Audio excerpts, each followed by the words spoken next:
சூடான சாதத்துக்கு 5 நிமிஷத்தில் ரெடி பண்ணுற மாதிரி 6 வகையான தொகையல் ரெசிபிஸ் பார்க்கலாமா? அதில் ஃபஸ்ட்டு பார்க்குறது வரமல்லி தொகையல். இந்த தொகையல் செஞ்சீங்கன்னா வீடே மணக்கும். நீங்கள் செஞ்சு பார்த்துட்டு கமெண்ட் பண்ணுங்கள். ஒரு பேனை சூடு பண்ணிக்கோங்க. பேன் சூடானதும் 1 ஸ்பூன் கருப்பு உளுந்து சேர்த்துக்கலாம். கருப்பு உளுந்து இல்லைனா வெள்ளை உளுந்து சேர்த்துக்கோங்க. 4 ஸ்பூன் வரமல்லி சேர்த்துக்கலாம். 2 பல் பூண்டு, 1 கொத்து கருவேப்பிலை, காரத்துக்கு தகுந்த மாதிரி காஞ்ச மிளகாய் சேர்த்துட்டு மீடியம் இல்லைனா லோ ஃப்ளேமில் வச்சு நல்லா வறுத்துருங்க. நல்லா வறுபட்டதும் ஸ்டவ் ஆஃப் பண்ணிவிட்டு கொஞ்சமாக தேங்காய் சேர்த்துக்கோங்க. இந்த சூட்லேயே தேங்காயை வறுத்துருங்க. இப்போ மிக்ஸி ஜாருக்கு மாற்றிட்டு தேவையான அளவு உப்பு சேர்த்துக்கோங்க. சின்ன நெல்லிக்காய் சைஸ் புளி இதெல்லாத்தையும் ஆற வச்சு தண்ணியெல்லாம் விடாமல் பருப்பருன்னு அரைச்சி எடுத்துகிட்டு வந்தீங்கன்னா செம்ம சூப்பரான வரமல்லி தொகையல் ரெடி. அடுத்து பார்த்தீங்கன்னா பெரிய வெங்காய தொகையல். ஃபஸ்ட்டு இதுக்கு 2 பெரிய சைஸ் பெரிய வெங்காயம் நீல வாக்கில் கட் பண்ணிக்கலாம். 6 பல் பூண்டு, காரத்துக்கு காஞ்ச மிளகாய், 1 கொத்து கருவேப்பிலை. இப்போ இதை எடுத்து வச்சுட்டு அடுத்து ஒரு பேனில் கொஞ்சமாக எண்ணெயை சூடு பண்ணிக்கலாம். எண்ணெய் நல்லா சூடானதும் நம்ம எடுத்து வச்சுருக்கிறது எல்லாத்தையும் ஒன்றாவே உள்ளே சேர்த்துடலாம். சேர்த்துட்டு நல்லா கலர் சேஞ்ச் ஆக வரைக்கும், இங்கே பாருங்கள், இந்த மாதிரி கலர் சேஞ்ச் ஆக வரைக்கும் நல்லா வதக்கிடுங்க. நல்லா வதங்கினதும் இது ஒரு மிக்ஸி ஜாருக்கு மாற்றிடலாம். இது கூட கொஞ்சமாக சீரகம், தேவையான அளவு உப்பு சேர்த்து தண்ணியெல்லாம் விடாமல் அரைச்சி எடுத்துகிட்டு வந்தீங்கன்னா செம்ம சூப்பரான வெங்காய தொகையல் ரெடி. அடுத்து தேங்காய் தொகையல். அடுப்பே இல்லாமல் இதை டக்குன்னு ரெடி பண்ணிடலாம். அதுக்கு அரை மூடி தேங்காய் கட் பண்ணி மிக்ஸி ஜாரில் சேர்த்துக்கோங்க. இது கூட 1 கொத்து கருவேப்பிலை, காஞ்ச மிளகாய், 10லேருந்து 15 சின்ன வெங்காயம் தோல் உரித்து அப்படியே உள்ளே சேர்த்துடலாம். தேவையான அளவு உப்பு, சின்ன நெல்லிக்காய் சைஸ் புளி, 1/4 ஸ்பூன் சீரகம் சேர்த்துட்டு தண்ணியெல்லாம் விடாமல் பருப்பருன்னு அரைச்சி எடுத்துகிட்டு வந்தீங்கன்னா செம்ம சூப்பரான தேங்காய் தொகையல் ரெடி. அடுத்து முள்ளங்கி தொகையல். முள்ளங்கி எவ்வளோ ஹெல்த்தின்னு நம்ம எல்லாத்துக்குமே தெரியும். அதனோட வாசனைனாலேயே நிறையா பேர்த்துக்கு முள்ளங்கி பிடிக்காமல் இருக்கும். இந்த தொகையல் செஞ்சு பாருங்கள், நீங்கள் சொன்னால் மட்டும்தான் தெரியும் இது முள்ளங்கி தொகையல்னு. எப்படி செய்யலான்னு பார்க்கலாமா?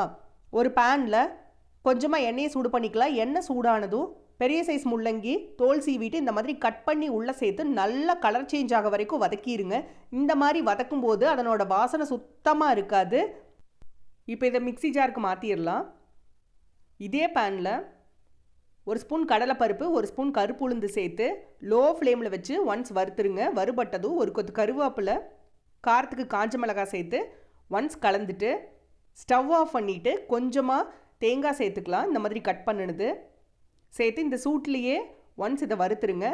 இப்போ இதையும் மிக்ஸி ஜாருக்கு மாற்றிட்டு இது கூட சின்ன நெல்லிக்காய் சைஸ் புளி சேர்த்து தண்ணியெல்லாம் விடாமல் பருப்பருன்னு அரைச்சி எடுத்திங்கன்னா செம்ம சூப்பரான முள்ளங்கி தொகையல் ரெடி. அடுத்து கொள்ளு தொகையல் எப்படி செய்யலான்னு பார்க்கலாமா?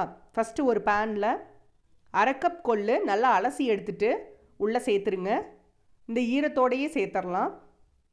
சேர்த்துட்டு இதனோட ஈரப்பதம் போக வரைக்கும் நல்லா வறுத்துருங்க.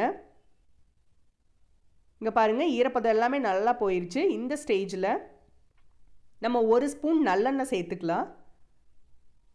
நல்லெண்ணெய் சேர்த்துட்டு மீடியம் இல்லைனா லோ ஃப்ளேமில் வச்சு நல்லா கலர் சேஞ்ச் ஆக வரைக்கும் வறுத்துருங்க.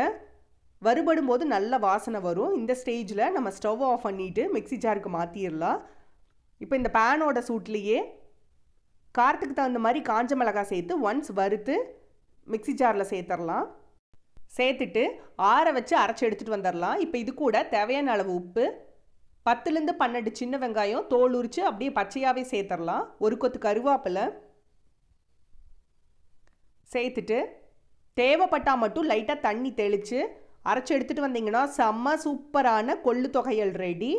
இந்த கொள்ளு தொகையல் செஞ்ச உடனே சாப்பிட்டிங்கன்னா தான் டேஸ்ட் சூப்பராக இருக்கும். மதியம் வரைக்கும் வச்சுருந்திங்கன்னா அந்தளவுக்கு இருக்காது. அடுத்து உருளைக்கிழங்கு தொகையல். இதுக்கு ஒரு பேனில் கொஞ்சமாக எண்ணெயை சூடு பண்ணிக்கலாம். எண்ணெய் சூடானதும் ஒரு பெரிய சைஸ் உருளைக்கிழங்கு தோல் சீவிட்டு இந்த மாதிரி பொடியை கட் பண்ணி உள்ளே சேர்த்துக்கலாம். சேர்த்துட்டு மீடியம் இல்லைனா லோ ஃப்ளேமில் வச்சு இதை நல்லா வதக்கிடுங்க கலர் சேஞ்ச் ஆக வரைக்கும். இதுலேயே உருளைக்கிழங்கு நல்லா வெந்தரணும். இங்கே பாருங்கள், இந்த மாதிரி ஆனதும் இது ஒரு மிக்ஸி ஜாருக்கு மாற்றிடலாம். இப்போது இதே பேனில் இன்னும் கொஞ்சம் எண்ணெயை சூடு பண்ணிக்கலாம். எண்ணெய் சூடானதும் ஒரு பெரிய வெங்காயம், 4-5 பல் பூண்டு, காரத்துக்கு காஞ்ச மிளகாய் சேர்த்து நல்லா வதக்கிடலாம். வதங்கினதும் ஒரு பெரிய சைஸ் தக்காளி பொடியாக கட் பண்ணி உள்ளே சேர்த்துக்கலாம். தக்காளி மசிய வரைக்கும் நல்லா வதக்கிடலாம். இங்கே பாருங்கள், இந்த மாதிரி வதங்கினதும் இதையும் மிக்ஸி ஜாருக்கு மாற்றிடலாம். இப்போ இது எல்லாத்தையும் நல்லா ஆற வச்சு தேவையான அளவு உப்பு சேர்த்து தண்ணியெல்லாம் விடாமல் பருன்னு அரைச்சி எடுத்துகிட்டு வந்தீங்கன்னா செம்ம சூப்பரான உருளைக்கிழங்கு தொகையல் ரெடி. எல்லா தொகையல் ரெசிபியுமே உங்களுக்கு பிடிச்சிருக்குன்னு நினைக்கிறேன். நீங்களும் வீட்டில் ட்ரை பண்ணி பாருங்கள். இதில் உங்களோட பர்சனல் ஃபேவரட் எதுன்னு கமெண்ட் பண்ணுங்கள். அறுசுவைகளும் சங்கமிக்கட்டும் அனைவரது இல்லங்களிலும்.